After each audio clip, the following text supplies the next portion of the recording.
Good local time, everyone. It is my honor to virtually participate in the Global Emerging Technology Summit, hosted by the National Security Commission on Artificial Intelligence. Technology has greatly improved our lives, made the unimaginable into possible, and brought numerous innovations to our society. 5 years ago, there was no such title as digital minister in Taiwan. In many parts of the world, there was no such thing as a virtual summit. But today, despite the disruption of the pandemic, as Taiwan's digital minister, I can be here virtually to share Taiwan's experience on digital democracy with you. Now, some people might find it hard to link digital and democracy together, as democracy is a concept from ancient Greece, but digital, well, sounds much more modern. But actually, democracy itself is a social technology. And just like any other technology, it gets better when more people endeavor to improve it. Emerging technologies can and should play a crucial role in advancing democracy by promoting openness and transparency, encouraging civic participation, and building consensus. Just a few weeks ago, I was asked by a reporter to differentiate between digital democracy and digital authoritarianism.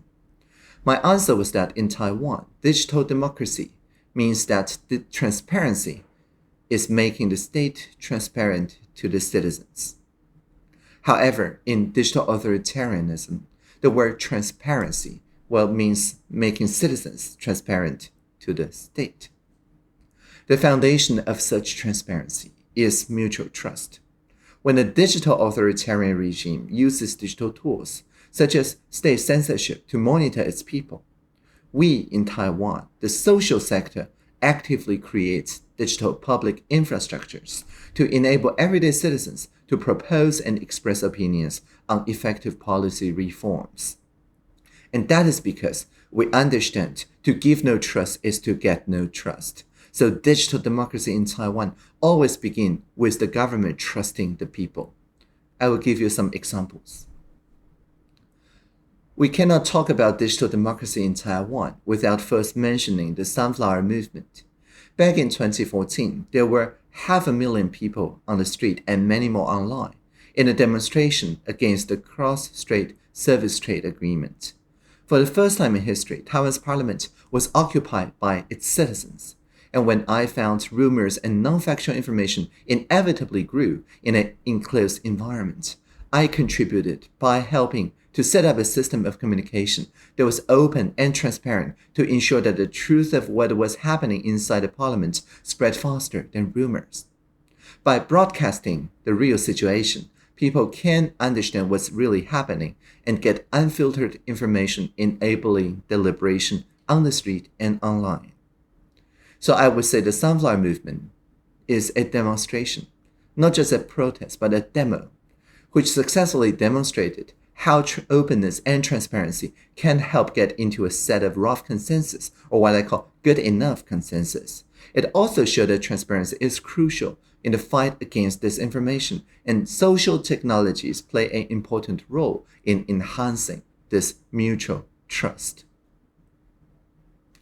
And given our geopolitical history, Taiwan is no stranger to some of the most unrelenting disinformation campaigns in the world, with an intention to disrupt our civic and government processes.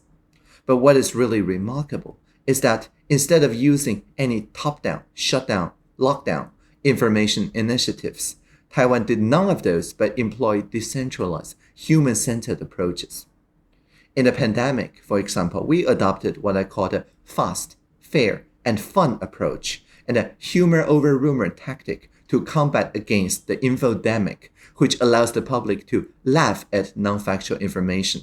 And together with the efforts from professional fact-checkers in the social, public, and private sectors, now we have a way of assisted collective intelligence that makes the scientific knowledge spread faster, having a higher basic transmission rate than conspiracy theories.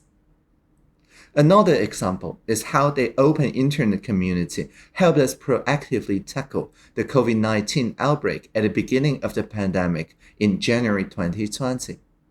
A great example is a face mask availability apps. is a collaboration initiated by a social entrepreneur working with G0V or GovZero, a group of civic technologists.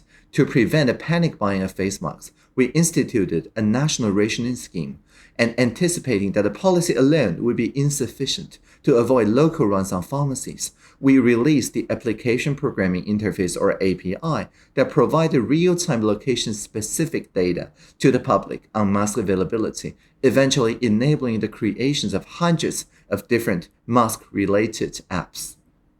And the most recent 1922 SMS-based contact tracing check-in system was another brilliant example of such partnerships conceived in the social sector, amplified by the public sector, and then implemented in the private sector. These systems were rolled out extremely quickly, basically within 3 days, which would not be possible without existing robust partnerships between the people, the public, and the private sectors. In fact, I would say instead of eroding democracy, in Taiwan, the pandemic response accelerates democracy and deepened collaboration across sectors. And we call this the Taiwan model, showing the world that we don't need to sacrifice our values to fight against the pandemic. I'm also very glad to hear that in a recent paper for the European University Institute, researching how 17 countries from Asia and Europe balance health resilience and human rights during the pandemic, Taiwan performed the best among those countries examined. Based on the metrics including economic, cultural, and social rights, civil and political rights, equality and non-discrimination, and also rule of law. It's also worth mentioning that in our digital democracy, public dialogue and collaboration are vital, and our digital public infrastructure is conceived to be as inclusive as possible, so even those who are too young to vote nevertheless have a way to start a social movement. On the online petition platform, for example, join.gov.tw, anyone can file a petition. As long as it gathers 5,000 joining signatures, it will go into a face-to-face collaboration meeting. Across all related ministries, we have the possibility to eventually decide on regulation together.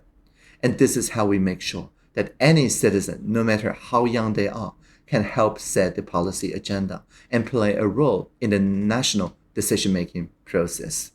More than 1/4 of citizens' initiatives were started by people who are not even 18 years old. For example, the nationwide petition to gradually ban plastic straws was raised successfully by a 16-year-old girl. Now, Taiwan's strengths in assistive collective intelligence are fostered in this transparent, open, and human-centered environment. We do have huge amount of high-quality data, world-class semiconductor industry, and smart manufacturing, abundant experience in preventing disinformation, strong computing power, and advanced networking infrastructure. In fact, broadband connection is considered a human right in Taiwan for a few years now. Most important of all, we have excellent STEAM talents and experts across the different domains and follow the democratic model of data governance. And our government also collaborates with the private sector to build towards an AI-enabled future. In order to promote digital transformation and industrial innovation, we actively promote our DigiPlus program, DIGI, encompassing the 4 pillars of digitization, innovation, governance, and inclusion. And based on these pillars, in order to transform Taiwan into a critical force in the global economy, we're also going to take advantage of the opportunities before us in the 6 core strategic industries, including information and digital industries, cybersecurity industry, biotech and medical technology, green energy and renewable energy industries, and strategic stockpile industries. And these efforts show that Taiwan has not only the determination, but also the capability to be a reliable partner with the United States and the international community of democracies regarding AI strategies for the sake of our prosperity, our security, and welfare. To conclude, the point of digital democracy does not only mean the use of such tools For example, social media, online petitioning, and electronic voting. It is to reflect the will of the people, and making sure democracy should be the prerequisite for the digital services that all the governments offer, from development to deployment. So in other words, our digital services must be citizen-oriented. It should consider practical conditions, opens the door, and invite the public to contribute on the first day of design.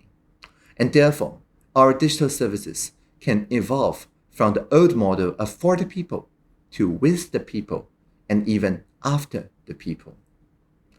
Finally, let me share with you my own job description that I wrote 5 years ago when I joined the cabinet as digital minister. It goes like this. When we see the Internet of Things, let's make it an Internet of beings. When we see virtual reality, let's make it a shared reality. When we see machine learning, let's make it collaborative learning. When we see user experience, let's make it about human experience.